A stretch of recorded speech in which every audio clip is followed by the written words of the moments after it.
Good night.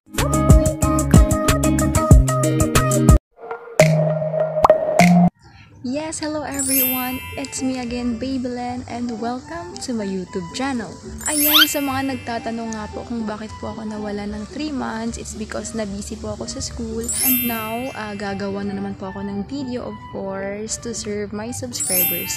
So, sa mga gusto pong mag-request ng video, ayan, pwede niyo pong i-comment dyan sa ating comment section kung ano pong mga video ang gusto niyo pong i-request at mapanood. Ayan, sa mga hindi rin po nakakapag-subscribe, and kindly subscribe and click the bell button for more videos po na ating pagsasamahan, dahil today and this video will be full of information again, dahil ang topic natin is about menstruation. At marami nga po sa akin nagtatanong kung ano nga ba ang cause or ang dahilan ng delayed menstruation. And today, i-answer po natin ang mga katanungan yan. So ayan, simulan na po natin. Unang dahilan kung bakit nadidelayed ang menstruation. Ito ay ang edad. Yes, nadidelay po ang menstruation kapag ikaw ay nasa mid-20s, lower, or mas mataas pa. Dahil nga sa sinasabing hormonal imbalance. Dahil kapag nasa stage ka po ng puberty is marami pong hormonal changes na nangyayari. And kapag ikaw naman po ay perimenopausal stage, ayan, marami din pong hormonal changes na nangyayari sa katawan ng babae. That's why nadidelayed or kadalasan hindi po dumadalaw yung menstruation. And speaking of hormones, marami nga pong mga hormones ang nakakaapekto sa ating menstrual cycle. For example is the follicle-stimulating hormone, the luteinizing hormone, the estrogen, and the progesterone. Ito po kasing mga hormones na to ay nag-work together para may menstruation or may menstrual cycle ang isang babae. Kaya kapag may imbalance sa isa sa mga hormones na ito, for example, ang isang babae ay may sakit na hypothyroidism. So, ang sakit pong ito nakakaapekto din sa hormonal levels ng katawan ng isang tao. That's why kapag ang babae ay may hypothyroidism, kadalasan nga po ay irregular or hindi siya dinadalaw ng kanyang menstruation. At ang isang dahilan pa po ay ang paggamit ng contraceptive pill. Dahil ang pills po ay nagko-control din ng ating hormones sa katawan. That is why ginagamit po ito ng mga mommies na ayaw mabuntis or ayaw pa nilang sundan ang kanilang mga anak.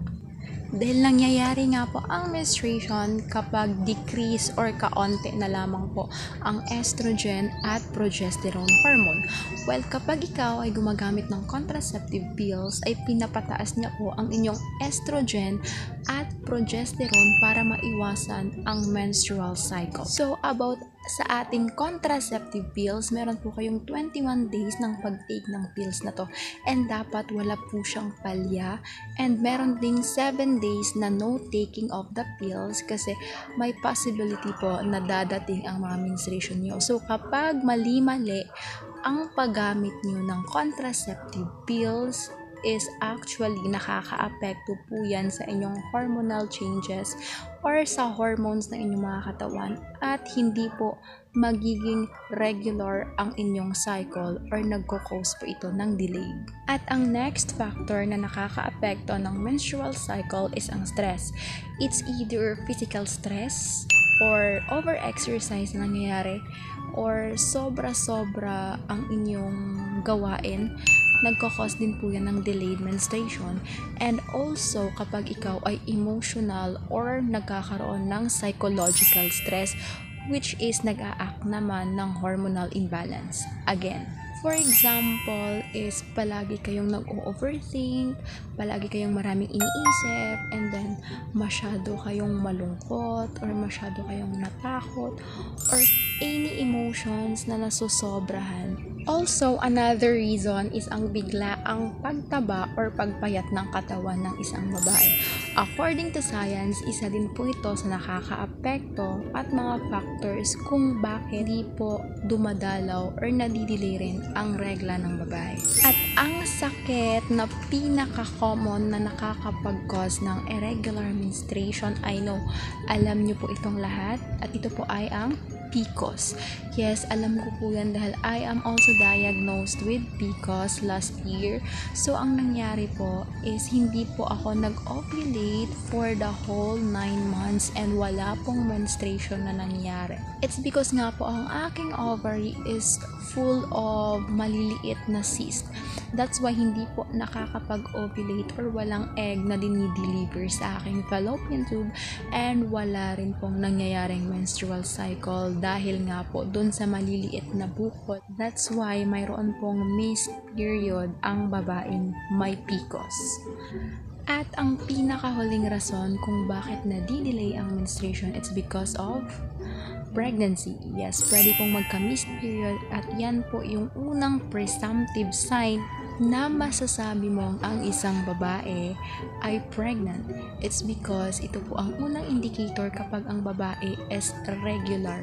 At yung mga PCOS po na sinabi ko kanina, nagkakos po ito ng kadalasang irregular period. So kapag ikaw ay regular at nagkaroon ka ng missed period, ayan, make sure to have your check-up and to have your PT para maka-make sure kung ano nga ba ang dahilan ng inyong missed periods. Ayan, sana nga po ay nakatulong ang video na ito and sana ay nakakuha po kayo ng maraming information. And sa mga gusto pa pong makapanood ng gantong mga video, ayan, pwede nyo po akong i-subscribe. I-click ang bell button for more videos. Thank you so much everyone. See you on my next video.